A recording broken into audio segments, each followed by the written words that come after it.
ദൈവനാമത്തിന് മഹത്വം ഉണ്ടാകട്ടെ.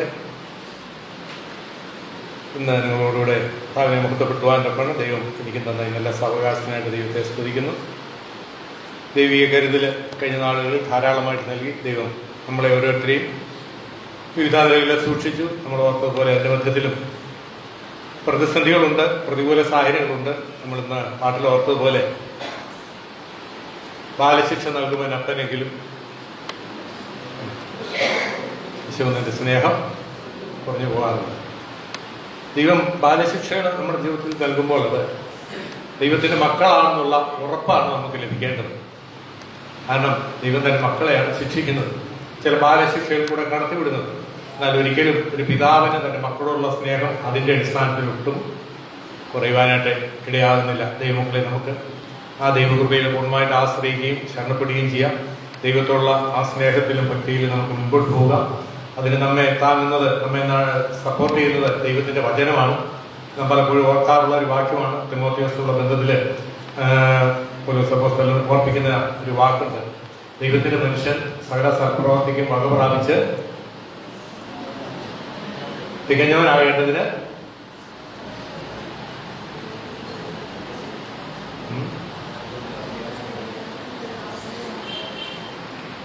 ആരാ പറയുന്നത്? വാക്യം പറയുന്നത്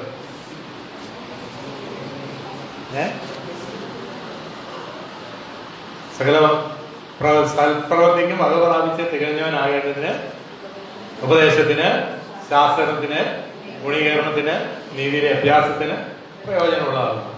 ദൈവങ്ങളെ, നമ്മുടെ ജീവിതത്തിൽ ദൈവത്തിൻ്റെ വചനം എപ്പോഴും നമ്മെ ആത്മീയ വളർച്ചയിലേക്ക് നയിക്കുന്നത്. അതാണ് പറഞ്ഞത്. ഉപദേശമുണ്ട്, ശാസനമുണ്ട്, ഗുണീകരണമുണ്ട്, പിന്നെ നീതിയിലെ അഭ്യസനം, അല്ലെങ്കിൽ പുതിയ എങ്ങനെ മുൻപോട്ട് പോകണം എന്നുള്ളതിനെ കുറിച്ച് വളരെ വ്യക്തമായ നിർദ്ദേശങ്ങൾ നൽകുന്ന ദൈവത്തിന്റെ വചനം. അതാണ്, അതിന് മുൻപാകെയാണ് നമ്മൾ ഇരിക്കുന്നത്. അല്ലെങ്കിൽ ഒരു ദൈവജനെ സംബന്ധിച്ചിടത്തോളം ദൈവവചനം വളരെ അത്യാവശ്യമാണ് അവന്റെ ആത്മീയ വളർച്ചയ്ക്ക്. വചനമൊന്നും മായമില്ലാത്ത പാല് കുടിപ്പാന് വാഞ്ചിക്കാന്ന് പറഞ്ഞാൽ എന്താ? കിട്ടിയാൽ കുടിക്കാം, അങ്ങനെയാണ് അർത്ഥം. അല്ല, വാഞ്ചിക്കാന്ന് പറഞ്ഞാൽ വളരെ അമിതമായ ഒരു ആവേശം, ആഗ്രഹമുണ്ട് ദൈവവചനം പഠിക്കുവാന്, വായിക്കുവാന്, ദൈവവചനത്തിനനുസരിച്ച് ജീവിക്കുവാൻ. നമുക്ക് അങ്ങനെ സാധിക്കുന്നുണ്ടോ? ദൈവവചനത്തെ പഠിക്കുവാൻ അല്ലെങ്കിൽ ഈ ദൈവവചനമാകുന്ന പാല് കുടിക്കാൻ നമുക്ക് വളരെ വാഞ്ചയുണ്ടോ, ആഗ്രഹമുണ്ടോ? ഇല്ലെങ്കിൽ നമുക്ക് ജീവിതത്തിൽ എന്തൊക്കെയോ കശകളുണ്ട്. അല്ലെങ്കിൽ ആത്മീയമായ വളർച്ചയ്ക്ക് തടസ്സമായിട്ട് ദൈവവചനം പഠിക്കുന്നതിന്, ദൈവവചനത്തിൽ സമയം കണ്ടെത്തുന്നതിനൊക്കെ പല പരിമിതികൾ നമുക്കുണ്ടെങ്കിലും അതിന്റെ അർത്ഥം നമുക്ക് ആത്മീയമായി വളരുവാനായിട്ട് കഴിയുന്നില്ല, അല്ലെങ്കിൽ അതിന്റെ താല്പര്യം നമുക്കില്ല എന്നുള്ളതാണ്. ദൈവമക്കളെ, ഈ വരും ദിവസങ്ങളിൽ ആത്മീയമായ വളർച്ചയ്ക്ക് മുഖാന്തരമായി തീരുന്ന ദൈവവചനത്തിന് മുൻപാകെ നമ്മെ തന്നെ പരിശോധിക്കുവാൻ എന്ന് പറഞ്ഞാൽ ഓരോ ദിവസവും നാം വളർന്നുകൊണ്ടേ ഇരിക്കുന്ന അനുഭവം നമ്മുടെ ജീവിതത്തിൽ ഉണ്ടാകണം. വളർച്ച തുടർമാനമായ ഒരു പ്രക്രിയ, നിൽക്കുന്ന ഒരു പ്രശ്നമില്ല. എപ്പോഴാണ് നിൽക്കുന്നത്? നമ്മുടെ ആത്മീയ വളർച്ച അവസാനിക്കുന്നത് എപ്പോഴാ? ഒന്നുകില് കർത്താവ് വരണം, അല്ലെങ്കിലോ നമ്മള് മരണം, നമുക്ക് മരിക്കണം, മരിച്ച് ലോകത്തിൽ നിന്ന് മാറ്റപ്പെടണം. അപ്പൊ അതുകൊണ്ടാണ് പൗലോസ് പറയുന്നത് ഇനി ജീവിക്കുന്ന ക്രിസ്തു, മരിക്കുന്നത് ലാഭം എന്ന് പറയുന്നത്. അപ്പം ദൈവത്തോടുള്ള ബന്ധത്തിൽ നമ്മുടെ ആഭിമുഖ്യം, ആഗ്രഹം എത്രമാത്രമുണ്ട് ദൈവങ്ങളെ, നമ്മുടെ ആത്മീയ വളർച്ചയ്ക്ക് ഏറ്റവും ആവശ്യമാണ്. അപ്പൊ ഒരു വ്യക്തി വളരുന്നില്ല എങ്കിൽ അദ്ദേഹം അവനെ എങ്ങനെ നമുക്ക് പറയാൻ പറ്റും?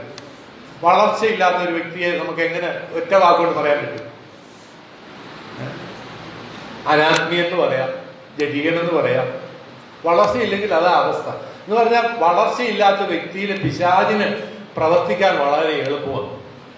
വളർച്ചയില്ലെങ്കിൽ പിശാച് നമ്മിലൂടെ പ്രവർത്തിക്കുവാനായിട്ട് അത് കാരണമായി തീരും. അതുകൊണ്ട് നമുക്ക് എപ്പോഴും ശത്രുവിനോട് എതിർത്ത് നിൽക്കണമെങ്കിൽ ആത്മീയ വളർച്ച വേണം. ആത്മീയ വളർച്ചയ്ക്ക് എന്താ ആവശ്യമാണ്? ദൈവവചനം ആവശ്യമാണ്. കൊലോസ്യലേഖനത്തിൽ നമുക്ക് ചില വാക്കുകൾ ഞാൻ കഴിഞ്ഞ ദിവസം വേറെ ഒരു ഭാഗത്തു നിന്നാണ് ചിന്തിക്കാൻ ആഗ്രഹിച്ചത്. എന്നാൽ ഈ ദിവസങ്ങളിൽ കൊലോസ്യലേഖനത്തിന് ഞാൻ വായിച്ചുകൊണ്ടിരുന്നപ്പോൾ ചിന്തയ്ക്ക് കാരണമായി തീർന്ന 12 വാക്യങ്ങൾ വായിക്കുവാനായിട്ട് ആഗ്രഹിക്കുന്നത്. എൻ്റെ 2-ാം അധ്യായത്തിന്റെ 4, 5, 6, 7 വാക്യങ്ങളാണ് ഇന്ന് ഞാൻ വായിക്കുവാനായിട്ട് ആഗ്രഹിക്കുന്നത്. വശീകരണ വാക്കുകൊണ്ട് ആരും നിങ്ങളെ ചതിക്കാതിരിക്കാൻ ഞാനിത് പറയുന്നു. കൊലോസ്യർ 2-ന്റെ 4, 5, 6, 7 വാക്യങ്ങൾ.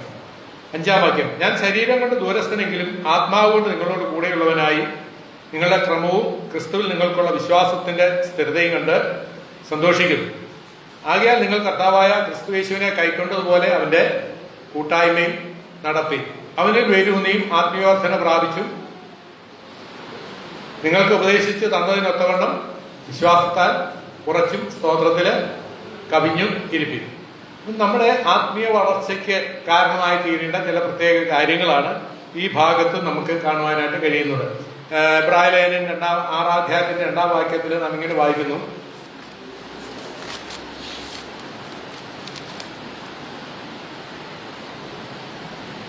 അതിന്റെ അവസാന ഭാഗം 2-ാം വാക്യത്തിന്, നാം ക്രിസ്തുവിനെ കുറിച്ചുള്ള ആദ്യവചനം വിട്ട് പരിജ്ഞാനപൂർത്തി പ്രാപിക്കുവാൻ ശ്രമിക്കുക. അപ്പോൾ ഒരു വളർച്ചയുടെ ഒരു സ്റ്റെപ്പാണ്.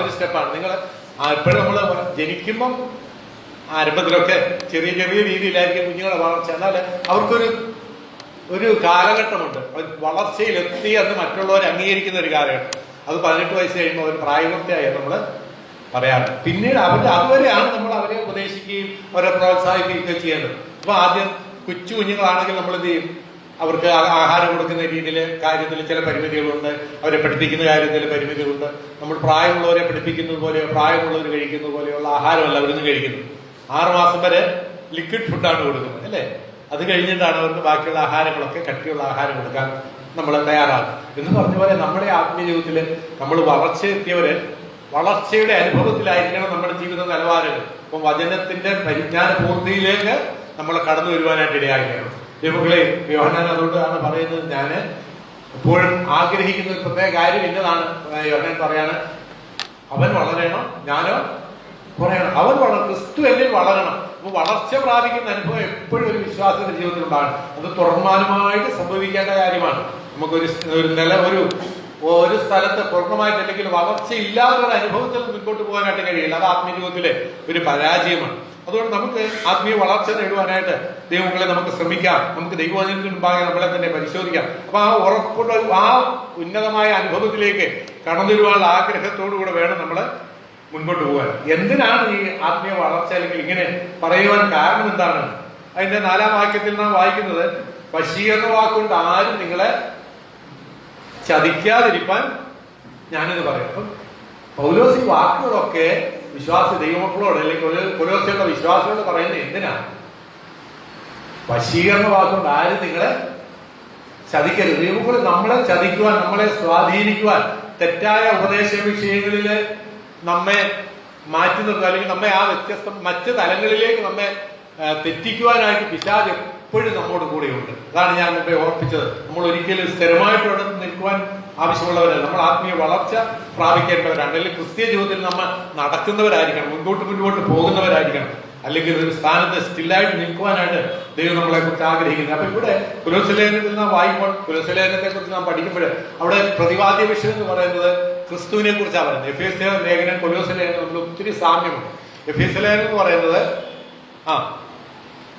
അവിടെ പരാമർശിച്ചിരിക്കുന്ന പ്രധാന കാര്യം എന്ന് പറയുന്നത് സഭയെ കുറിച്ചാണ്. എന്നാൽ കൊലോസ്യ ലേഖനത്തിലേക്ക് വരുമ്പോൾ സഭയുടെ തലയായിരിക്കുന്ന ക്രിസ്തുവിനെ കുറിച്ചാണ് ഇവിടെ പ്രതിപാദിച്ചിരിക്കുന്നത്. അപ്പൊ ക്രിസ്തുവിനെ കുറിച്ച് അല്ലെങ്കിൽ ക്രിസ്തുവിന്റെ ദൈവത്വത്തെ കുറിച്ച്, ദൈവത്തിന്റെ ആ ഉന്നതമായ നിലവാരത്തെ കുറിച്ചൊക്കെ 1-ാം അധ്യായത്തില് വളരെ വ്യക്തമായി നമുക്ക് ഇപ്പോഴും മനസ്സിലാക്കുവാൻ കഴിയാത്ത നിലയിലുള്ള ആ ചിന്തകളാണ്, ആശയങ്ങളാണ് അവിടെ നമുക്ക് കാണുവാനായിട്ട് കഴിയുന്നത്. 17, 18, 19 വാക്യങ്ങളൊക്കെ വായിക്കുമ്പോൾ നമുക്കത് കാണുവാനായിട്ട് കഴിയും. അവനിൽ സർവ്വ സമ്പൂർണ്ണതയിൽ വസിപ്പാനും അവൻ ക്രൂശിൽ ചൊരിഞ്ഞ രക്തം കൊണ്ട്, അതിന്റെ 19, 20 വാക്യങ്ങളാണ് ഞാൻ വായിക്കുന്നത് 1-ാം അധ്യായത്തിൽ. ഭൂമിയുള്ള സ്വർഗത്തിലുള്ള സകലത്തെയും അവനെ കൊണ്ട് തന്നോട് നിരപ്പിപ്പാൻ പ്രസാദുന്നു. ഇപ്പൊ നമ്മുടെ ദൈവം എത്ര വലിയവനാണ്, അവന്റെ ആ മഹത്വം എത്ര ഉന്നതമാണ് എന്നുള്ള ആ വാക്യങ്ങൾ പഠിക്കുമ്പോൾ നമുക്ക് കാണുവാനായിട്ട് കഴിയും. ദൈവമക്കൾ ഇതൊക്കെ നമ്മള് മനഃപ്പാഠമാക്കി വെക്കുന്നത് എപ്പോഴും നല്ല നമ്മുടെ ആത്മീയ ജീവിതത്തിൽ അവന് മനഃപ്പാഠ വാക്യങ്ങളാക്കി ഇതൊക്കെ നമ്മൾ പഠിച്ചു വെച്ചിരുന്നാൽ ഒത്തിരി അനുഗ്രഹങ്ങൾ നമുക്ക് മുഖാന്തരം ലഭ്യമാകാനായിട്ട് എപ്പോഴും നമ്മുടെ ചിന്തയിൽ ആ വാക്കുകൾ കടന്നു വരും. അപ്പൊ നമുക്ക് കൂടുതലായിട്ട് കർത്താവിനെ കുറിച്ച് ചിന്തിക്കുവാനും ധ്യാനിക്കുവാനും ഒക്കെ കാരണമായി കഴിയും. ദൈവമക്കളെ, നമ്മുടെ ആത്മീയ ജീവിതത്തിന്റെ വളർച്ചയ്ക്ക് തടസ്സമായി നിൽക്കുന്ന ഇവിടെ നാം വായിച്ചതുപോലെ മറ്റുള്ള വശീകരണമാകും പൈശാചികമായ സ്വാധീന വഴികളിൽ നിന്ന് മുൻപോട്ട് മാറി അല്ലെങ്കിൽ അതിൽ നിന്ന് മാറി മുൻപോട്ട് പോകാനായിട്ട് ദൈവം നമ്മെ ഓരോരുത്തരെയും സഹായിക്കട്ടെ. ഇതിന്റെ 2-ാം അധ്യായത്തിൽ തന്നെ മറ്റു പല ഭാഗങ്ങളിലും ആ ചിന്ത നമുക്ക് കാണുവാനായിട്ട് കഴിയും. 8-ാം വാക്യത്തിൽ നാം വായിക്കുന്നു, തത്വജ്ഞാനവും വെറും വഞ്ചനയും കൊണ്ട് ആരും നിങ്ങളെ കവർന്നു കളയാതിരിക്കാൻ സൂക്ഷിക്കും. എല്ലാം ഒരേ ആശയമാണ്. ഇവിടെ പറയുന്നു നിങ്ങളെ ചതിക്കാതിരിക്കാൻ സൂക്ഷിച്ചുകൊള്ളു. ഇവിടെ മറ്റൊരു വാക്യം 8-ാം വാക്യത്തിൽ പറയുന്നു, നിങ്ങള് തത്വജ്ഞാനം എന്ന് പറഞ്ഞാൽ മനുഷ്യന്റെ ബുദ്ധിക്ക് അനുസരിച്ചുള്ള ജ്ഞാനത്തിൽ ആത്മീയ ജീവിതം നയിക്കാമെന്ന് ചിന്തിക്കാൻ ഒരു കൂട്ടരുണ്ട്. അവരെ തത്വജ്ഞാനികൾ എന്ന് പറയും. അതുപോലെ നോസ്റ്റിസം എന്ന് പറയുന്നത്. അപ്പൊ അവരിൽ നിന്നൊക്കെ വ്യത്യസ്തരായിട്ട് ദൈവമക്കൾ മുൻപോട്ട് പോകണം എന്നുള്ളതാണ് ദൈവത്തിന് നമ്മെ കുറിച്ച് ആഗ്രഹിക്കുന്നത്. അതുകൊണ്ടാണ് അപ്പോസ്തലൻ അവിടെ ഓർപ്പിക്കുന്നത്, തത്വജ്ഞാനം വെറും വഞ്ചനയും കൊണ്ട് ആരും നിങ്ങളെ കവർന്നുകളെ. ഇതെല്ലാം ചിന്തിക്കേണ്ട വാക്കാണ്. ചതിക്കരുത്, പിന്നെ കവർന്നുകളയരുത്. പിന്നെ 16-ാം വാക്യത്തിൽ വായിക്കുന്നു, നിങ്ങളെ വിധിക്കരുത്.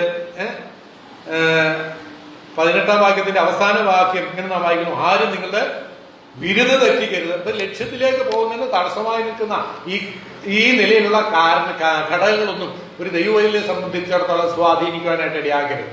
നമുക്ക് ദൈവവചനത്തിന് മുമ്പാകെ നമ്മെ തന്നെ പരിശോധിക്കുവാനായിട്ട് ഇടയാക്കണം. എങ്ങനെയാണ് ഈ വളർച്ച പ്രാപിക്കുന്നത്? ഇപ്പൊ നമ്മൾ വളരണമെന്ന് പറഞ്ഞു, വളരാതിരിക്കുന്നതിന് തടസ്സമായിട്ടുള്ള പല കാര്യങ്ങളും നമ്മൾ ഒഴിവാക്കണം എന്ന് പറഞ്ഞു, അല്ലെങ്കിൽ അങ്ങനെയുള്ള പ്രിക്കോഷൻസ്, അപകട സൂചനകൾ ഇവിടെ നമുക്ക് തന്നിട്ടുണ്ട്. ഇതിൽ നിന്നൊക്കെ നാം പാഠങ്ങൾ ഉൾക്കൊണ്ടുകൊണ്ട് നമ്മുടെ ക്രിസ്തീയ ജീവിതം മുന്നോട്ട് നയിക്കാനായിട്ടാണ് ദൈവാത്മാവ് നമ്മളെ കുറിച്ച് ആഗ്രഹിക്കുന്നത്. എങ്ങനെയാണ് മുൻപോട്ട് പോകാനായിട്ട് കഴിയുന്നത്, അല്ലെങ്കിൽ വളർച്ച എങ്ങനെ പ്രാപിക്കുവാനായിട്ട് കഴിയും? നമ്മൾ ആ ഭാഗത്ത് 5-ാം വാക്യം മുതൽ താഴേക്ക് വായിക്കുമ്പോൾ നമുക്കത് ചുരുങ്ങിയ നിലയിലാണെങ്കിലും മനസ്സിലാക്കുവാനായിട്ട് കഴിയും. എന്താ അവിടെ വായിക്കുന്നത്? എന്താ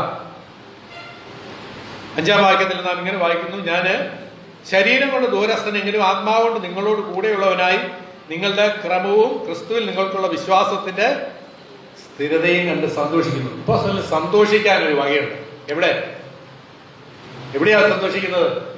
കൊലോസ്യയുള്ള വിശ്വാസികളുള്ള ബന്ധത്തില് അവരുടെ ജീവിതത്തിലെ ചില പ്രത്യേകതകൾ കണ്ടുകൊണ്ട്, ചില നിലവാരങ്ങളെ മനസ്സിലാക്കിക്കൊണ്ട് അപ്പോസ്തലൻ സന്തോഷിക്കുകയാണ്. എന്തൊക്കെയാണ് അവിടെ പറഞ്ഞിരിക്കുന്നത്?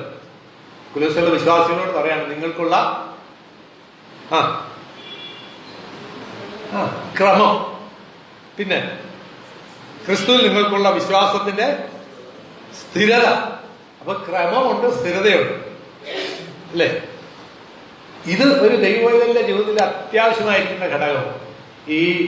ഇത് ഒരു ദൈവദാസൻ ഇങ്ങനെ പറയുന്നുണ്ട്, ഈ ഘടകങ്ങളൊക്കെ നമുക്ക് സൈന്യവുമായി ബന്ധപ്പെട്ട ചില കാര്യങ്ങളാണ് ഇതിന്റെ മൂല അർത്ഥത്തിൽ നമുക്ക് കാണുവാനായിട്ട് കഴിയുന്നത്. എന്നാൽ നമ്മളെ സംബന്ധിച്ചിടത്തോളം, ഒരു ദൈവമക്കളെ സംബന്ധിച്ചിടത്തോളം നമ്മളും ആരാണ്? ഒരു സൈന്യത്തിലെ അംഗങ്ങളാണ്. ഏത് സൈന്യത്തിന്റെ? ക്രിസ്തുവിന്റെ സൈന്യം. ക്രിസ്തുവിന് വേണ്ടി വേർതിരിക്കപ്പെട്ട ഒരു സൈന്യമാണ് നമ്മളൊക്കെ. നമ്മൾ ആത്മീയ ജീവിതമാണ് നയിക്കുന്നതെങ്കിലും നമുക്ക് ചില പ്രമാണങ്ങളുണ്ട് അനുസരിക്കുവാൻ. അത് നമുക്ക് ഇഷ്ടം പോലെ ജീവിക്കാനായിട്ട് പറ്റുന്നില്ല. ലോകത്തില് നമുക്ക് ദൈവമക്കൾ എന്നുള്ള പദവി ലഭിച്ചവരാണ് നമ്മൾ. നമുക്ക് നമ്മുടെ ഇഷ്ടം പോലെ ജീവിക്കാനായിട്ട് പറ്റില്ല. അതിന് ചില പ്രമാണങ്ങളുണ്ട്. അപ്പോൾ ആ നിലയിലുള്ള പ്രമാണങ്ങൾ അനുസരിച്ചുകൊണ്ട് ആണ് നമ്മൾ ഓരോരുത്തരും ഒരു ദൈവമക്കൾ എന്നുള്ള നിലയിൽ നമ്മൾ മുൻപോട്ട് പോകുവാനായിട്ട് ഇടയാക്കിയിട്ടുണ്ട്. അപ്പൊ ഇവിടെ പറയാണ്, നിങ്ങളുടെ ക്രമമുണ്ട്. നമുക്ക് പട്ടാളത്തിൽ അല്ലെങ്കിൽ സൈന്യത്തിൽ ചേരുന്ന ഒരു വ്യക്തിക്ക് ഒത്തിരി രൂപാന്തരം സംഭവിച്ച മതിയാകും. ഇവിടെ ജീവിക്കുന്നത് പോലെ, അല്ലെങ്കിൽ സാധാരണ ജീവിതം നയിക്കുന്ന പോലെയുള്ള ജീവിതമല്ല സൈന്യത്തിൽ ചേർന്നാൽ. അതിന് ചില ക്രമങ്ങളുണ്ട്. അതുപോലെ തന്നെ ക്രിസ്തുവിൽ നിങ്ങൾക്കുള്ള വിശ്വാസത്തിന്റെ സ്ഥിരത, ക്രമമുണ്ട്, സ്ഥിരതയുണ്ട്. ദൈവമക്കളെ, ആത്മീയ ജീവിതത്തിൽ വളരെ അത്യാവശ്യമായിരിക്കുന്ന 2 ഘടകങ്ങളാണിത്. നമുക്ക് സ്ഥിരത ഉണ്ടാകണം. എങ്ങനെയാണ്? വിശ്വാസത്തിന്റെ സ്ഥിരത. നമ്മൾ രക്ഷിക്കപ്പെട്ട ദൈവമക്കളാണ്, അല്ലേ? നമ്മൾ ക്രിസ്തുവിൽ വിശ്വസിച്ചു, ദൈവമക്കളായി തീർന്നു. അന്ന് ചില പ്രത്യേക അനുഭവങ്ങൾ നമ്മുടെ ജീവിതത്തിൽ ഉണ്ടായി, അല്ലെ? എന്താണ് ഉണ്ടായത്? നമുക്കറിയാം. നമ്മുടെ പഴയ മനുഷ്യനെ നമ്മൾ ഉരിഞ്ഞു കളഞ്ഞു. ഞാൻ ചില ആഴ്ചകൾക്ക് മുമ്പ് ഇവിടെ ചിന്തിച്ചപ്പോഴും കൊലോസിലെ 3-ാം അധ്യായത്തിൽ നിന്ന് ചിന്തിച്ചപ്പോൾ നമുക്ക് ഓർക്കുണ്ടായി. നമ്മൾ ഉരിഞ്ഞു കളഞ്ഞു, ഉപേക്ഷിക്കേണ്ടതുണ്ട്, ഇങ്ങനെയൊക്കെയുള്ള ചില കാര്യങ്ങളെ കുറിച്ചാണ് നമ്മൾ ചിന്തിച്ചു. അപ്പൊ ഇങ്ങനെയുള്ള വ്യത്യസ്ത വഴികളിൽ നിന്ന്, അല്ലെങ്കിൽ ലോക വഴികളിൽ നിന്ന് നമ്മൾ മാറി ചിന്തിക്കേണ്ടവരാണ്, മാറി സഞ്ചരിക്കേണ്ടവരാണ്. അപ്പൊ ഒരു ദൈവവൈതല് രൂപാന്തര അനുഭവത്തിലേക്ക് കടന്നു വരുമ്പോൾ, ഒരു ദൈവവൈതലായിട്ട് തീരുമ്പോൾ അവരുടെ ജീവിതത്തിൽ ഒത്തിരി മാറ്റങ്ങളുണ്ടാകും, ഇല്ലേ? എന്താ അതിനെ കുറിച്ച് ഒരൊറ്റ വാക്ക് പറഞ്ഞാൽ രക്ഷിക്കപ്പെടുക എന്ന് പറയും. രക്ഷിക്കപ്പെടുക എന്ന് പറഞ്ഞാൽ നമ്മള് ദൈവമക്കളായി തീരുക എന്നുള്ള അർത്ഥമാണ്. അതുപോലെ തന്നെ ശിക്ഷയിൽ നിന്ന് നമുക്ക് വിടുതൽ ലഭിക്കുക എന്നുള്ളതാണ്. അതുപോലെ തന്നെ ഒരു ക്രിസ്തുവിലായാൽ അവൻ പുതിയ സൃഷ്ടിയാകുന്നു, പഴയത് കഴിഞ്ഞുപോയി. നമ്മുടെ പഴയ അനുഭവങ്ങളൊക്കെ വിട്ടുകളഞ്ഞു. ഇനിയിപ്പോ നമ്മൾ പുതിയ ആളാണ്. ഒരിക്കൽ രക്ഷിക്കപ്പെട്ട് കഴിഞ്ഞാൽ നമ്മള് പുതിയ ആളായിട്ട് രൂപാന്തരപ്പെടുക. പഴയ അവസ്ഥയൊക്കെ മാറി. ഇനി നമുക്ക് ആ പഴയ രീതിയിൽ ജീവിക്കാൻ പറ്റത്തില്ല. അതാണ് ഒരു ദൈവവൈതലിന്റെ രക്ഷയുടെ അനുഭവം, രക്ഷിക്കപ്പെടുക എന്ന് പറഞ്ഞത്. അപ്പൊ ഒരു ദൈവവൈതലായിട്ട് തീരുമ്പോൾ അവന്റെ ജീവിതത്തിൽ വലിയ മാറ്റങ്ങളാണ്. അപ്പൊ അതിന് രക്ഷയ്ക്ക് മുഖാന്തരമായി തീരുന്നത് എന്താ? നമ്മുടെ വിശ്വാസം. വിശ്വാസത്താൽ നീതീകരിക്കപ്പെട്ടിട്ട്, റോമാലേഖനം 5-ാം അധ്യായത്തിൽ നാം വായിക്കുന്നു, വിശ്വാസത്താൽ നീതീകരിക്കപ്പെട്ടിട്ട് നമ്മുടെ കർത്താവായ യേശുക്രിസ്തു മുഖാന്തരം നമുക്ക് ദൈവത്തോട് സമാധാനമുണ്ട്. അപ്പൊ രക്ഷിക്കപ്പെടുക എന്ന് പറഞ്ഞാൽ വിശ്വാസത്താലുള്ള നീതീകരണം. വിശ്വാസത്താൽ നീതീകരിക്കപ്പെട്ടു. നമ്മുടെ നീതീകരണം എന്ന് പറഞ്ഞാൽ ഒരു കോടതി വാക്കാണ്. നമ്മൾ പഴയതെല്ലാം ഉപേക്ഷിച്ചു. പഴയ ജീവിതം ഒന്നുമില്ല. പഴയ ജീവിതത്തിലെ എല്ലാ കാര്യങ്ങളും സമ്പൂർണ്ണമായിട്ട് ഉപേക്ഷിച്ചു. ഇനി നമ്മുടെ പഴയ ജീവിതത്തിൽ നോക്കിയാൽ ഒന്നുമില്ല. ദൈവത്തിന് വിരോധമായിട്ടുള്ള എല്ലാ കാര്യങ്ങളും ദൈവം നമ്മോട് ക്ഷമിച്ചു. അപ്പൊ നമ്മൾ പുതിയ അനുഭവത്തിലേക്ക് കടന്നു വന്നിരിക്കുക. അപ്പൊ ഈ പുതിയ അനുഭവത്തിൽ വന്ന ഒരു ദൈവത്തിനെ സംബന്ധിച്ചിടത്തോളം നമുക്ക് ഇങ്ങനെ പറയാം, വിശ്വാസത്താല് നീതീകരിക്കപ്പെട്ട ദൈവം ഇതിലാണ്, അല്ലെങ്കിൽ ഒരു വ്യക്തിയാണ്. അപ്പൊ നീതീകരണം വിശ്വാസത്താൽ ലഭിച്ചു. അപ്പൊ നമ്മൾ വിശ്വാസത്താലാണ് എന്തെല്ലാം മാറ്റങ്ങൾ നമുക്കുണ്ടായതല്ലേ? ക്രിസ്തുവിൽ വിശ്വസിക്കുന്ന മുഖാന്തരം യേശുവിനെ കർത്താവെന്ന് വായി കൊണ്ട് ഏറ്റു പറയും, ദൈവനെ മരിച്ചവരുടെ ഇടയിൽ നിന്ന് ഉയർത്തെഴുന്നേൽപ്പിച്ചു എന്ന് ഹൃദയം കൊണ്ട് വിശ്വസിക്കുകയും ചെയ്താൽ നീ രക്ഷിക്കപ്പെടും. അപ്പൊ നമ്മൾ രക്ഷിക്കപ്പെടുന്ന വിശ്വാസത്താണ്. അപ്പൊ രക്ഷിക്കപ്പെട്ട വലിയ മാറ്റങ്ങളാണ് എന്റെയും നിങ്ങളുടെ ജീവിതത്തിൽ ഉണ്ടായത് എന്ന് പറഞ്ഞാൽ ക്രിസ്തുവാണ് നമ്മുടെ എല്ലാ മേഖലയിലും നമ്മളെ സ്വാധീനിക്കുന്ന ശക്തി. അതുകൊണ്ട് ഒരു ദൈവജനം എന്നുള്ള നിലയിൽ നാം രക്ഷിക്കപ്പെട്ടപ്പോൾ നാം വിശ്വാസത്തിലേക്ക് കടന്നു വന്നപ്പോൾ നമുക്ക് വലിയ മാറ്റങ്ങൾ ഉണ്ടായി. ആ അനുഭവം വിശ്വാസത്താൽ നീതീകരിക്കപ്പെട്ട ആ പ്രത്യേക അനുഭവം നമ്മുടെ ക്രിസ്ത്യ ജീവിതത്തിൽ തുടർമാനമായിട്ട് ഉണ്ടാകേണ്ട അനുഭവങ്ങളാണ്. അപ്പൊ വിശ്വാസം നമ്മുടെ ജീവിതത്തിൽ എപ്പോഴൊക്കെ വേണം? രക്ഷിക്കപ്പെടുമ്പോൾ വേണം. പിന്നെപ്പോഴാണ് വിശ്വാസം വേണ്ടത്? പിന്നെപ്പോഴാണ് വിശ്വാസം വേണ്ടത്? നമുക്ക് ജീവിതത്തിൽ ഉടനീളം, അല്ലെങ്കിൽ ഒരു ദൈവത്തിന്റെ ജീവിതം ആരംഭിക്കുന്നത് മുതൽ അവസാനിക്കുന്നത് വരെ അത് വിശ്വാസ ജീവിതത്തിലാണ്. നമ്മളിപ്പോ പാട്ടിൽ ഓർത്തു, ഇപ്പോഴല്ല പാട്ടുണ്ടോ, വിശ്വാസ ജീവിതം പടകിൽ ഞാന് സിയോൻ യാത്ര ചെയ്യുന്നു. അപ്പൊ സിയോൻ യാത്രയ്ക്ക് ഈ വിശ്വാസം അനിവാര്യമായ ഘടകമാണ്. ആരംഭം മുതൽ അവസാനം വരെ ശിഷ്യന്മാര് പലപ്പോഴും വിശ്വാസത്തിൽ ക്ഷീണിച്ചു പോകുന്ന അനുഭവം ഉണ്ടായിട്ടുണ്ട്. കർത്താവ് തന്നെ അത് പറഞ്ഞിട്ടുണ്ട്. അപ്പൊ അങ്ങനെയുള്ള അനുഭവം അല്ല ദൈവങ്ങളെ നമ്മുടെ ജീവിതത്തിൽ. നമ്മുടെ വിശ്വാസത്തിൽ ക്ഷീണിക്കാൻ പാടില്ല. അതുകൊണ്ടാണ് ഇവിടെ പറയുന്നത്, നിങ്ങൾ എങ്ങനെയുള്ളവരായിരിക്കണം?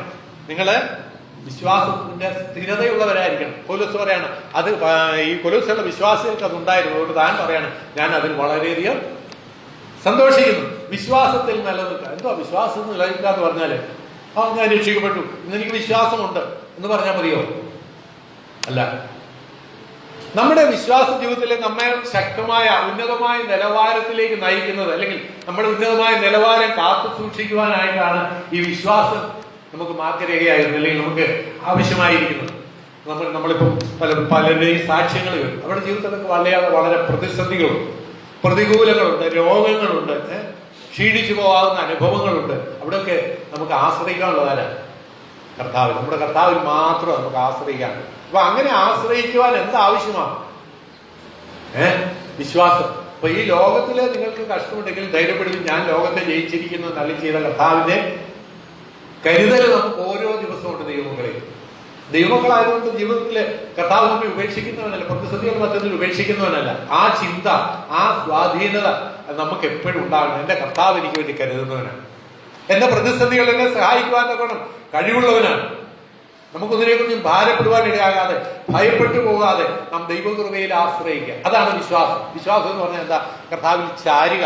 അതാണ് യഥാർത്ഥത്തിൽ വിശ്വാസം എന്നുള്ള വാക്കുകൊണ്ട് അർത്ഥമാക്കുന്നത്. ഏത് പ്രതിസന്ധികൾ വരുമ്പോഴും, ഏത് പ്രതികൂലങ്ങളും ജീവിതത്തിൽ കടന്നു വരുമ്പോഴും നമുക്ക് എന്ത് ചെയ്യാൻ സാധിക്കണം?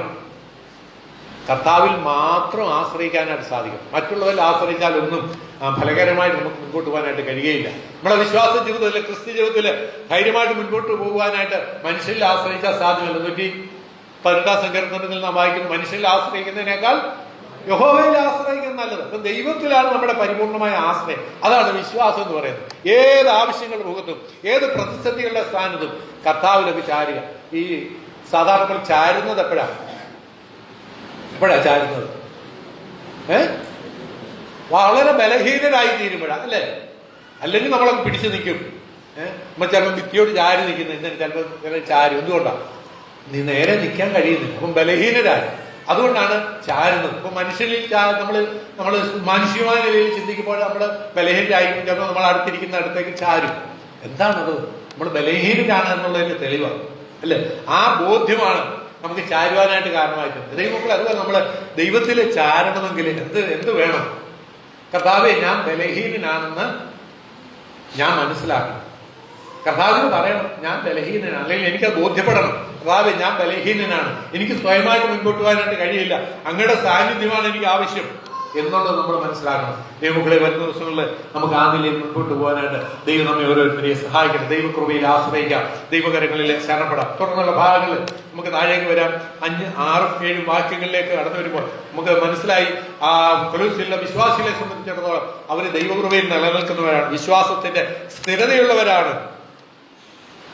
എന്നാൽ അവരെ കുറിച്ച് പൗലോസ് വീണ്ടും പറയാണ്, നിങ്ങളെ ആത്മീയ ജീവിതത്തിലെ വളർച്ചയ്ക്ക് കാരണമായി തീരുന്ന ചില കാര്യങ്ങൾ അവരെ ഓർപ്പിക്കുകയാണ്. അവിടെ പറയാണ്, ആകയാൽ നിങ്ങൾ കർത്താവായ യേശു ക്രിസ്തുവിനെ കൈക്കൊണ്ടതുപോലെ അവന്റെ കൂട്ടായ്മയില് നടപ്പീൻ. അപ്പൊ ഒന്നാമത് നമ്മൾ ചിന്തിക്കേണ്ട കാര്യം, നമ്മൾ നടക്കുന്നവരാണ് അല്ലേ? വിശ്വാസികള് നടക്കുന്നവരാ. ഏത് നടപ്പാണ് നമ്മൾ നടക്കുന്നത്? വിശ്വാസ ജീവിതമാകുന്ന നടപ്പ്. അപ്പൊ ആ നടപ്പില് നമ്മൾ മുൻപോട്ട് പോകുമ്പോൾ ഒരു വിശ്വാസ ജീവിതത്തിന്റെ നടപ്പ് എന്ന് പറയുന്നത് അവര് വിശ്വാസ ജീവിതത്തെയാണ് കാണിക്കുന്നത്. ഒരു വിശ്വാസത്തിന്റെ നടപ്പ് എന്ന് പറയുമ്പോൾ അതിന് വിശ്വാസ ജീവിതത്തെയാണ് കാണിക്കുന്നത്. അപ്പൊ നടപ്പ് എങ്ങനെയുള്ളതായിരിക്കണം?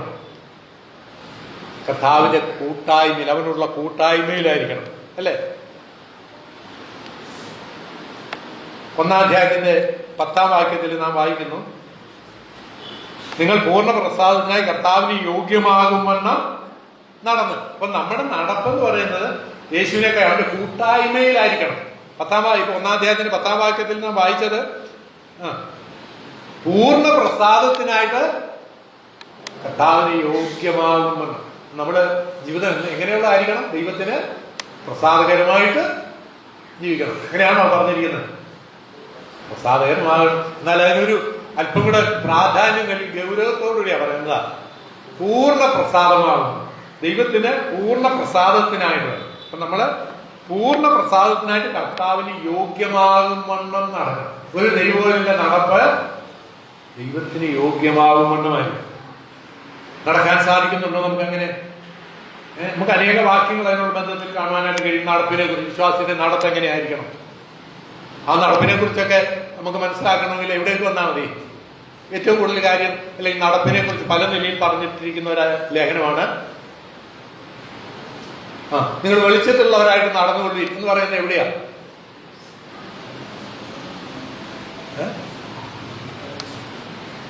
എഫേസ്യ ലേഖനത്തിലുണ്ട്. എഫേസ്യ ലേഖനത്തിൽ ഒത്തിരി വാക്യങ്ങൾ നിങ്ങൾ നോക്കിയോ. അതിനകത്ത് 2-ാം അധ്യായത്തിന്റെ 2-ാം വാക്യത്തിൽ നമ്മുടെ നടപ്പിനെ കുറിച്ച് പറഞ്ഞിട്ടുണ്ട്. 10-ാം വാക്യത്തിലുണ്ട്, 4-ന്റെ 1-ലുണ്ട്, 17-ാം വാക്യത്തിലുണ്ട്, 5-ന്റെ 2-ലുണ്ട്, 8, 15 ഈ വാക്യങ്ങളിലെല്ലാം നടപ്പിനെ കുറിച്ചാണ് പറയുന്നത്. അതിൽ 4-ാം അധ്യായത്തിൽ നമ്മൾ ഇപ്പൊ പരാമർശിച്ച വാക്യം എന്താണ്? നിങ്ങള് കർത്താവിന്റെ 8-ാം വാക്യത്തില് നിങ്ങളിപ്പോൾ കർത്താവിന് വെളിച്ചമാകുന്നു, കർത്താവിന് പ്രസാദമായത് എന്തെന്ന് പരിശോധിച്ചുകൊണ്ട് വെളിച്ചത്തിലുള്ളവരായിട്ട് നടന്നുകൊള്ളും. വെളിച്ചത്തിലുള്ളവരായിട്ട് നടന്നുകൊള്ളും. നമ്മൾ ആരാ? വെളിച്ചത്തിന്റെ മക്കളാണ്, അല്ലെങ്കിൽ പിതാവിന്റെ മക്കൾ, ദൈവത്തിന്റെ മക്കളാണ്. മാത്രമല്ല സകല സൽഗുണവും നീതിയും സത്യവുമല്ല വെളിച്ചത്തിന്റെ ഫലം. അപ്പൊ നമ്മൾ വെളിച്ചത്തിന്റെ മക്കളാണ്. അപ്പൊ വെളിച്ചത്തിന്റെ ഫലം പുറപ്പെടുവിക്കുന്നവരായിരിക്കണം നമ്മൾ ഓരോരുത്തരും. എന്തൊക്കെയാ? സകല സൽഗുണവും നീതിയും സത്യവും. ദൈവമക്കളെ, നമുക്ക് ആത്മീയ ജീവിതത്തില് വെളിച്ചത്തിന്റെ മക്കളായിട്ട് നടക്കുവാനായിട്ട് ഇടയായിട്ടൊക്കെ നാം ഓർത്തുപോലെ നമ്മളൊരു യാത്രക്കാർ. ഈ ക്രിസ്ത്യ ജീവിതം എന്ന് പറയും, ക്രിസ്ത്യ ജീവിതത്തില് നമ്മൾ വെളിച്ചത്തിന്റെ മക്കളായി വേണം നടക്കാൻ. ഒത്തിരി കാര്യങ്ങളുണ്ട് അതിനോട് ബന്ധത്തിൽ ഓർപ്പിക്കാൻ. ഞാൻ സമയക്കുറവുണ്ട്, മുൻപോട്ട് പോകട്ടെ. അപ്പൊ നമ്മള് പരദേശികളാണ്. ഈ ലോകത്തിൽ നമ്മൾ പരദേശികളാണ്. നമ്മൾ ആ നിലയിലായിരിക്കണം നമ്മൾ നടക്കുന്നത്. പരദേശികളായിട്ട് മോക്ഷയാത്രയാണ് നമ്മൾ നടക്കുന്നത് അല്ലേ? അപ്പം പരദേശികളായിട്ടാണ് നമ്മൾ നടക്കുന്നത്. ലക്ഷ്യം നമ്മുടെ എവിടെയാണ്? സിയോനിലേക്കുള്ള യാത്രക്കാരാണ് നമ്മൾ ഓരോരുത്തരും. സിയോൻ സഞ്ചാരി, നമ്മൾക്ക് പാട്ടിൽ ഓർക്കും. സിയോൻ സഞ്ചാരി, ഞാൻ യേശുവിൽ ചാരി ഞാൻ പോകുന്നു കുരിശിന്റെ പാത. അപ്പൊ കുരിശിന്റെ പാതയിലാണ് യാത്ര. പക്ഷെ ചാരാൻ ഒരാളുണ്ട് എപ്പോഴും നമുക്ക്, യേശുവിൽ ചാരി. നമ്മൾ ആ സിയോൻ യാത്ര മുമ്പോട്ട് പോകാനായിട്ട് ഈ ദിവസങ്ങളിൽ ദൈവം നമ്മെ ഓരോരുത്തരെ സഹായിക്കും. ഇപ്പം കർത്താവ് നമ്മെ വിളിച്ചപ്പോൾ നമ്മൾ എങ്ങനെയാ നടക്കാൻ തീരുമാനിച്ചത്? ആ നിലവാരത്തിൽ തന്നെ നമ്മള് ക്രിസ്ത്യ ജീവിതം മുഴുവനും നടക്കേണ്ടവരാണ് അല്ലേ? വിളിച്ചപ്പം എങ്ങനെയാ വിളിച്ചത്? നമ്മൾ തീരുമാനമെടുത്തു. എന്താ? യേശുവിനെ കർത്താവെന്ന് വായിണ്ടേറ്റ് പറഞ്ഞു. കർത്താവ് എന്ന് പറഞ്ഞാൽ എന്താ? നമുക്കറിയാം. യജമാനൻ. അപ്പൊ യജമാനന്റെ മക്കളാണ് നമ്മൾ. യജമാനും നടന്നതുപോലെ നടക്കണം. യജമാനും പറയുന്നത് പോലെ ഒരു ദാസ് നടക്കണം. അപ്പൊ നമ്മള് ദാസന്മാരും കർത്താവ് യജമാനും ആ നിലയിൽ നമ്മുടെ ക്രിസ്ത്യൻ നയിക്കാനായിട്ട് ദൈവം നമ്മെ ഓരോരുത്തരും സഹായിക്കും. നമ്മൾ ആരംഭിച്ച ആ നിലവാരത്തിൽ തന്നെ ആത്മീയ ജീവിതം മുൻപോട്ട് നയിക്കാനായിട്ട് ഇടയാക്കും ഓരോ ദിവസവും. അപ്പം നമ്മൾ വിശ്വാസത്തിൽ തുടരണം എന്ന് നമ്മൾ ആദ്യം ഓർപ്പിച്ചു. ഈ നടപ്പ് ക്രിസ്തുവിനോട് കൂടി ആയിരിക്കണം. രണ്ടാമത് നമ്മൾ വായിക്കുന്നു, അവനിൽ നമ്മള് 7-ാം വാക്യത്തില് അവിടെ 3 കാര്യങ്ങൾ പ്രത്യേകം പറയുന്നു. ആദ്യം പറയുന്നത് നിങ്ങൾ അവനില് വേരൂന്നണം. അപ്പം വേരൂന്നണം എന്ന് പറഞ്ഞാൽ ആരാ അത് വേരൂന്നുന്നത്? ഒരു വൃക്ഷമാണ് അല്ലെ? വൃക്ഷത്തിന്റെ വേര് അവനിലായിരിക്കണം. അപ്പൊ അവനിൽ വേരൂന്നണം. ഇപ്പൊ വേരില്ലെങ്കിൽ ആകെ പെശക അല്ലേ? നമുക്കറിയാം വേരില്ലാത്ത മരങ്ങൾ ഇപ്പൊ ഈ മഴക്കാലമൊക്കെയാ, ചെറിയ കാറ്റൊക്കെ വരുമ്പോൾ എന്ത് സംഭവിക്കും? വീണുപോകും, നിലനിൽക്കാനായിട്ട് കഴിയില്ല. അപ്പം ഒരു വൃക്ഷത്തിന് തീർച്ചയായിട്ടും അതിനെ നിലനിർത്തുന്നത്, അതിന് ശക്തി നൽകുന്നത്, അതിന്റെ നിലനിൽപ്പിന് കാരണമായി തീരുന്നത് വേരാണ്. അപ്പൊ ഈ വേര് എവിടെയായിരിക്കണം? ഇവിടെ നാം വായിക്കുന്നു, നിങ്ങൾ എന്ത് ചെയ്യണം? അവനിൽ വേരൂന്നാണ്. എഫേസ്യർ 4-ാം അധ്യായത്തിന്റെ 14-ാം വാക്യത്തിൽ നമ്മൾ വായിക്കുന്നു എന്താ? അങ്ങനെ നാം ഇനി മനുഷ്യരുടെ ചതിയാലും ഉപായത്താലും തെറ്റി കളയുന്ന തന്ത്രങ്ങളിൽ കുടുങ്ങിപ്പോകുവാൻ തക്കവണ്ണം ഉപദേശത്തിന്റെ ഓരോ കാറ്റിനാൽ അലഞ്ഞുഴലുന്ന ശിശുക്കളായിരിക്കാതെ സ്നേഹത്തിൽ സത്യം സംസാരിച്ചുകൊണ്ട് ക്രിസ്തു എന്ന തലയോളം സകലത്തിലും വളരുവാൻ ഇടയായിത്തീരും. ആ വാക്യം തന്നെ വായിച്ചാൽ മതി. എന്തെല്ലാം കാര്യങ്ങൾ അതിനകത്ത് പറഞ്ഞിരിക്കുന്നത്, ഉൾക്കൊള്ളിച്ചിരിക്കുന്നത്. നമ്മള് കാറ്റിനാൽ അലഞ്ഞുഴലുന്ന ശിശുക്കളായിരിക്കാതെ എന്ത് ചെയ്യണം? സ്നേഹത്തിൽ സത്യം സംസാരിച്ചുകൊണ്ട് ക്രിസ്തു എന്ന തലയോളം വളരണം. അപ്പൊ നമ്മുടെ വളർച്ചയ്ക്ക് കാരണമായി തീരുന്നത്, നമ്മുടെ നിലനിൽപ്പിന് കാരണമായി തീരുന്നത് ഈ വേര. അപ്പൊ നമ്മളൊരു വൃക്ഷമാണെങ്കിൽ ആ വൃക്ഷത്തിന്റെ വേരുകള് യഥാസ്ഥാനത്ത് എത്തേണ്ടത് ആവശ്യമാണ്. എവിടെയാ? കർത്താവിൽ ചാരിക്കൊണ്ട്, കർത്താവിൽ വേരൂന്നിക്കൊണ്ട് വേണം ഈ വൃക്ഷം വളരുവാൻ. അല്ലെങ്കിൽ അത് വളർച്ച മുൻപോട്ട് പോകുകയില്ല, പിടർന്നു പോകും, അല്ലെങ്കിൽ വീട് പോകും, ക്ഷീണിച്ചു പോകും. ദൈവമക്കളെ, കർത്താവിൽ നമുക്ക് ആശ്രയിച്ചുകൊണ്ട് ആ ഒരു വൃക്ഷത്തിന്റെ വേരുകൾ, വൃക്ഷം എന്നുള്ള നിലയിൽ നമ്മുടെ വേരുകൾ എത്തിക്കേണ്ടിടത്തേക്ക് എത്തിച്ചുകൊണ്ട് ആ കർത്താവിൽ നിന്ന് ശരണം കണ്ടെത്തിക്കൊണ്ട് നമ്മുടെ ജീവിതം നയിക്കാനായിട്ട് ദൈവം നമ്മെ ഓരോരുത്തരെയും സഹായിക്കട്ടെ. അപ്പൊ നമ്മുടെ ശക്തിയും നമ്മുടെ നിലനിൽപ്പും ആ ദൈവ കരങ്ങളിലാണ് എന്നുള്ളത് നാം മറന്നുപോയത്. മൂന്നാമത് 7-ാം വാക്യത്തിൽ നമ്മൾ വായിക്കുന്ന മറ്റൊരു കാര്യം, നിങ്ങൾ വേരൂന്നണം. സ്റ്റെപ്പ് ബൈ സ്റ്റെപ്പായി പറയാം. നിങ്ങൾ ആത്മീയവർദ്ധന പ്രാപിക്കണം. ആത്മീയവർദ്ധന, നമ്മൾ ബിൽറ്റപ്പ് എന്ന് പറഞ്ഞാൽ പണിയപ്പെടുക, ആത്മീയമായി വർദ്ധിച്ചു വരുന്ന വളർച്ചയുടെ അനുഭവം നമുക്കുണ്ടാകണം. ഒരു കെട്ടിടത്തോടുള്ള ബന്ധത്തിൽ നമുക്കത് ചിന്തിക്കുവാനായിട്ട് കഴിയും. ദൈവമക്കളെ, നമുക്ക് നമ്മുടെ വളർച്ച, നമ്മൾ ആത്മീയമായി എഡിഫൈ ചെയ്യുക, ആത്മീയമായി ഉയർച്ച പ്രാപിക്കുക, അതൊക്കെയാണ് അതിൽ നിന്ന് അർത്ഥമാകുന്നത്. നമുക്ക് എത്രമാത്രം ആത്മീയ വളർച്ച പ്രാപിക്കാനായിട്ട് ഇടയായി തീർന്നിട്ടുണ്ട്? ഉണ്ടോ? നമ്മൾ കഴിഞ്ഞ ആറാഴ്ചത്തിനേക്കാൾ ഈ ആറാഴ്ച നമുക്ക് എത്രമാത്രം ആത്മീയ ഉണർവ്, ആത്മീയമായ വളർച്ച പ്രാപിച്ചിട്ടുണ്ട് എന്ന് പരിശോധിച്ച് നോക്കിയേ. കഴിഞ്ഞ ഞായറാഴ്ച നമ്മൾ ദൈവവചനം കേട്ടിട്ടാ പോയത്. ആ കേട്ട ദൈവവചനത്തിന് മുമ്പാകെ നമുക്ക് എത്രമാത്രം ഈ വചനം കേട്ടിട്ട് ഇവിടെ നിന്ന് പോകുമ്പോൾ വിട്ടോ? അത് ഉണ്ടോ? പിന്നെ അത് ചിന്തിക്കാറുണ്ടോ? നമ്മൾ ഇവിടുന്ന് വീട്ടിൽ ചെന്നിട്ട് ഇന്ന് കേട്ട ദൈവവചനത്തെ കുറിച്ച് ആരെങ്കിലും ചിന്തിക്കാറുണ്ടോ? അയ്യോ, എനിക്ക് ദൈവവചനം കഴിഞ്ഞ ആഴ്ച കേട്ടതാണല്ലോ, എന്താണ് അതിനകത്ത് പറഞ്ഞത് എന്ന് ചിന്തിച്ച് നമ്മുടെ ആത്മജീവിതത്തെ ഒന്ന് രൂപാന്തരം നിലവാരത്തിലേക്ക് നയിക്കുവാൻ നമ്മൾ ശ്രമിക്കാറുണ്ട്. എൻ്റെ ജീവിതത്തിൽ നമ്മൾ ആരും തികഞ്ഞവരല്ല, ആണോ? പലപ്പോഴും നമ്മൾ ചിന്തിക്കുന്നത് എന്താ? ഞാൻ പെർഫെക്റ്റാ അല്ലേ, ഞാൻ ദൈവത്തിൽ ഞാൻ കേട്ട ഒരു കുഴപ്പമുള്ളതല്ല. ഇനി ആർക്കാരും കുഴപ്പമുള്ളത്? എൻ്റെ അടുത്തിരിക്കുന്ന ആൾക്കല്ലേ, അവന് അല്ലെ, ഇവക്ക് ഇനി ഒത്തിരി രൂപാന്തരം സംഭവിക്കാറുണ്ട്. അപ്പൊ ഇതൊക്കെ അവർക്ക് വേണ്ടിയുള്ളതാണ് എന്ന് പറഞ്ഞ് നമ്മൾ എന്ത് ചെയ്യും? മാറി. അതാ ഞാൻ പ്രാരംഭത്തിൽ ഓർപ്പിച്ച, വളർച്ച ആവശ്യമില്ലാത്ത ഒരൊറ്റ വിശ്വാസി പോലും, ആത്മീയ വളർച്ച ആവശ്യമില്ലാത്ത ഒറ്റ വിശ്വാസി പോലും ഇന്ന് ലോകത്തിൽ ജീവിച്ചിരിപ്പില്ല. അതെപ്പോഴാണ് ഞാൻ മുമ്പേ ഓർപ്പിച്ചു, നമ്മൾ പൂർണ്ണരാണ്. കർത്താവിനോടുകൂടെ രൂപാന്തരപ്പെടുക, കർത്താവിനോടുകൂടി ആയിരിക്കുന്ന ആ നിമിഷം വരെ നമുക്ക് എപ്പോഴും രൂപാന്തരം ആവശ്യമാണ്, വളർച്ച ആവശ്യമാണ്, വിശുദ്ധീകരണം ആവശ്യമാണ്. അതുകൊണ്ട് നമുക്ക് ഓരോ ദിവസവും ആത്മീയമായി വളരുവാൻ ദൈവം നമ്മെ ഓരോരുത്തരെ സഹായിക്കട്ടെ. അപ്പോൾ നമ്മൾ നമ്മൾ ആത്മീയ വർധന പ്രാപിക്കുന്നവരായിരിക്കണം. മാത്രമല്ല, നിങ്ങൾ ഉപദേശിച്ചു തന്നതിന് ഒത്തവണ്ണം വിശ്വാസത്തില് ഉറച്ചു നിൽക്കണം. അത് ഞാൻ മുമ്പ് ഓർപ്പിച്ചുള്ള ബന്ധത്തിൽ നമുക്കത് കാണുവാനായിട്ട് കഴിയും. വീണ്ടും അത് വിശദീകരിക്കുവാനായിട്ട് ഞാൻ ആഗ്രഹിക്കുന്നില്ല. അപ്പൊ നമ്മൾ കേട്ട വചനം ഉറച്ചു നിൽക്കുവാനായിട്ട് ആത്മീയ സ്കൂളിൽ അല്ലെങ്കിൽ ആത്മീയ വിദ്യാലയത്തിൽ നമ്മൾ പഠിക്കുന്നവരാണ്. പഠിച്ച് ഒരു വർഷം പഠിച്ചു കഴിഞ്ഞാൽ എന്ത് സംഭവിക്കും? ഒരു കുട്ടി ഒരു ക്ലാസ്സിൽ, 1-ാം ക്ലാസ്സിൽ ഒരു വർഷം പഠിച്ചു കഴിഞ്ഞാൽ ഒരു പരീക്ഷയുണ്ട്. പരീക്ഷ എഴുതി ജയിച്ചാൽ അടുത്ത ക്ലാസ്സിലേക്ക്, 2-ാം ക്ലാസ്സിലേക്ക്. ജയിച്ചില്ലെങ്കിലോ അവിടെ തന്നെ 1-ാം ക്ലാസ്സിൽ വീണ്ടും ഒരു വർഷം കൂടെ പഠിക്കണം. ദൈവങ്ങളെ, നമ്മൾ എങ്ങനെയായിരുന്നു? നമ്മൾ 1-ാം ക്ലാസ്സിൽ തന്നെയാണോ ഇപ്പം ഒത്തിരി വർഷങ്ങളായിട്ട് ഇരിക്കുന്നത്? പണ്ടൊക്കെ ഞങ്ങളൊക്കെ സ്കൂളിൽ പഠിക്കുമ്പോൾ ഓരോ ക്ലാസ്സിൽ കയറുന്നവരും അവിടെ ഉള്ള കുറെ പേര് അവിടെ കാണും. കഴിഞ്ഞ വർഷം പഠിച്ച ചില കൂട്ടുകാർ അവിടെ കാണും.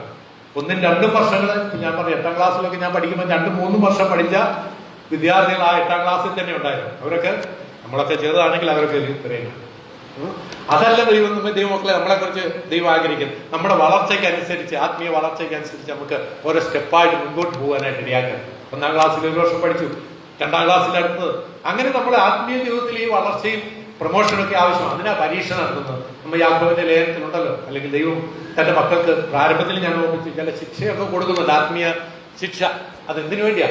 നമ്മുടെ വളർച്ചയൊന്നും അറിയാൻ വേണ്ടി. എത്രമാത്രം വളർന്നിട്ടുണ്ട്, ഈ വളർച്ചയിൽ ഈ പരീക്ഷയിൽ ജയിച്ചിട്ടുണ്ടേ അടുത്ത പ്രൊമോഷൻ കിട്ടും. ദൈവമക്കളെ, നമ്മൾ മറന്നു പോകരുത്. ഒരു വാക്കൂടെ ഞാൻ ഓർപ്പിക്കട്ടെ അവസാനമായിട്ട്. അവിടെ പറയുന്നു, നിങ്ങൾ സ്തോത്രത്തിൽ കവിഞ്ഞു ഇരിക്കണം. സ്തോത്രത്തിൽ കവിയുക എന്ന് പറഞ്ഞാൽ എന്താ? നമുക്കിപ്പോൾ ഈ മഴക്കാലമാകുമ്പോൾ അറിയാം, നമ്മുടെ പുഴയും തോടും ഒക്കെ കവിഞ്ഞൊഴുകും അല്ലേ? അന്ന് അതിന്റെ നിറവിലാണ് ഇത് കവിഞ്ഞൊഴുകുന്നത്. തോടുമൊക്കെ ആണെങ്കിൽ ആറുമൊക്കെ പുഴയൊക്കെ കവിഞ്ഞ് വെള്ളം നിറഞ്ഞ് കവിഞ്ഞൊഴുകും. അത് നിറയണം. ദൈവമക്കളായി നമ്മളെ സംബന്ധിച്ചിടത്തോളം ഒത്തിരി വാക്ക് നന്ദി അല്ലെങ്കിൽ സ്തോത്രം അർപ്പിക്കണമെന്ന ബന്ധത്തിൽ പറയുവാൻ നമുക്ക് അനേക ഭാഗങ്ങൾ പറയുവാനായിട്ട് കഴിയും. നമ്മൾ സ്തോത്രം അർപ്പിക്കണമെന്ന് അതിന്റെ 3-ാം അധ്യായത്തിന്റെ 17 വാക്യത്തിന്റെ അവസാന ഭാഗം നാം ഇങ്ങനെ വായിക്കുന്നു, പിതാവായ ദൈവത്തിന് സ്തോത്രം പറഞ്ഞുകൊണ്ടിരുത്തി. ദൈവമക്കളെ, സ്തോത്രം ഇവിടെ പറഞ്ഞുകൊണ്ട് സ്തോത്രം എന്ന് എപ്പോഴും നമ്മൾ പറഞ്ഞുകൊണ്ടിരിക്കുക എന്നുള്ളതാണോ ഇതിനർത്ഥം? ഒരിക്കലും നമ്മുടെ ഹൃദയത്തിൽ നിന്ന് നന്ദി ഉയരും. ദൈവം എനിക്ക് ചെയ്ത നന്മകൾ അത്ര അനവധിയാണ്. എനിക്ക് ദൈവം അർഹിക്കാത്ത അനേക നന്മകൾ തന്നു. ഞാൻ അതിൽ വളരെ നന്ദിയുള്ളവളാണ് എന്നുള്ള ചിന്ത നമ്മെ ഭരിക്കുവാനായിട്ട് ഇടയായി തരണം ദൈവമക്കളെ. ആ നിലയിൽ വരും ദിവസത്തിൽ നന്ദി നിറഞ്ഞു കവിയുന്ന ഒരു അനുഭവം നമ്മുടെ ഹൃദയത്തിൽ ഉണ്ടാകണം. നന്ദി നിറഞ്ഞു കവിയുന്ന അനുഭവം. ഇങ്ങനെ നമുക്ക് നമ്മുടെ ക്രിസ്ത്യ മുൻപോട്ട് നയിപ്പാനായിട്ട് ദൈവം നമ്മെ ഓരോരുത്തരെ സഹായിക്കട്ടെ. നാം വളരുന്ന ഒരു വിശ്വാസിയായിട്ട്, ക്രിസ്തീയ ജീവിതത്തിൽ ഒരു വിശ്വാസിയായിട്ട് മുൻപോട്ട് പോകുവാനായിട്ട് ഇടയായി. പരാജയപ്പെടുന്ന വിശ്വാസിയല്ല. ക്രിസ്തീയ ജീവിതത്തിൽ പരാജയം ഉണ്ടാകാം. എന്നാൽ പരാജയം ഉണ്ടാകുമ്പോൾ എന്ത് ചെയ്യണം? പരാജയം എന്ന് പറയുന്നത് എന്താ? ഒരു വാക്കുണ്ടല്ലോ, പരാജയം എന്ന് പറയുന്നത് വിജയത്തിന്റെ അടുത്ത പടിയ അല്ലേ? അപ്പൊ നമ്മളൊന്ന് പരാജയപ്പെടാം ലോക ജീവിതത്തിൽ. എന്നാൽ സ്ഥിരം പരാജയമല്ല ദൈവം നമ്മളെ കുറിച്ച് ആഗ്രഹിക്കുന്നത്. നമ്മൾ ആത്മീയമായി വളർച്ച നേടണം, ആത്മീയമായി ഉന്നതമായ നിലവാരം നേടണം. അതുകൊണ്ട് നമുക്ക് നാം നിലനിൽക്കുന്ന ഈ കൃപയിൽ തുടർന്ന് നിലനിൽപ്പാന്റെ കൊണ്ട് അവിടുന്ന് ഇടയാക്കട്ടെ. ദൈവം നമ്മെ സഹായിക്കണം. നമുക്ക് പ്രാർത്ഥനയോടുകൂടെ നമ്മുടെ ജീവിതം മുൻപോട്ട് നയിക്കാം. നമ്മളിപ്പോൾ ചുവടുകൾ വെച്ചിരിക്കുന്നത് ദൈവകൃപയിൽ ആശ്രയിച്ചാണ്. ഈ ജീവിതത്തില് ഈ വേര്, നമ്മളെ ഈ വൃക്ഷത്തിന്റെ വേര് എത്തേണ്ടതെത്തുവാൻ ആത്മീയമായി വളരുവാനായിട്ട് ഇടയാക്കി തരണം. ഇനി ചെടി ഈ മരമൊന്നും പറിച്ചു മാറ്റി നടാന് ഇപ്പോഴത്തെ മണ്ണൊന്നും ശരിയല്ല, അതുകൊണ്ട് നമുക്ക് വേറെ മണ്ണിലേക്ക് മാറ്റി നടാമെന്ന് നമ്മൾ ചിന്തിക്കേണ്ട ആവശ്യമില്ല. ദൈവങ്ങളെ ഇത്രത്തോളം പ്രാർത്ഥിച്ച ദൈവത്തിന്റെ ബലമുള്ള കരങ്ങളിൽ ആശ്രയിച്ചുകൊണ്ട് ദൈവത്തിൽ തന്നെ ശരണപ്പെട്ടുകൊണ്ട് ദൈവത്തേക്ക് നോക്കി ജീവിക്കാനായിട്ട് ദൈവം നമ്മെ ഓരോരുത്തരെയും സഹായിക്കട്ടെ. നമുക്ക് ആവശ്യമായ കൃപകൾ ദൈവം നൽകും. പ്രാർത്ഥനയോട് നമ്മുടെ ക്രിസ്ത്യ ജീവിതം നമുക്ക് മുൻപോട്ട് നയിപ്പാൻ ഇടയായിട്ട് നമുക്ക് നന്ദിയുള്ളവരായിട്ട് ദൈവം ഏറ്റവും അധികം ആഗ്രഹിക്കുന്ന ദൈവത്തിൽ നിന്ന് ഏറ്റവും അധികം ആഗ്രഹിക്കുന്ന ഒരു കാര്യമാണ് നന്ദിയുള്ള ജീവിതം നയിക്കുക എന്നുള്ളത്. ആത്മീയമായി വളരുന്ന ഒരു വ്യക്തിയുടെ ഒരു ലക്ഷണമാണ് നന്ദിയുള്ള ജീവിതം നയിക്കുക എന്നുള്ളത്. നമുക്ക് വരുന്ന ദിവസങ്ങളിൽ ആ നിലയിൽ ദൈവത്തിന്റെ ഹൃദയപ്രകാരം ക്രിസ്തീയ ജീവിതം നയിപ്പാൻ, അവനിൽ ചാരിക്കൊണ്ട് അവനിൽ ആശ്രയിച്ചുകൊണ്ട് ജീവിപ്പാനൊക്കണം, നന്ദിയുള്ളവരായിട്ട് ജീവിപ്പാനൊക്കണം, ആത്മീയമായ സന്തോഷം അനുഭവിക്കുന്നവരായിട്ട് ജീവിപ്പാനൊക്കണം. ദൈവം നമ്മെ ഓരോരുത്തരെയും സഹായിക്കട്ടെ. അവന്റെ വിലയേറിയ നാമം ഇന്നേക്ക് വാഴ്ത്തപ്പെടുമാറാകട്ടെ.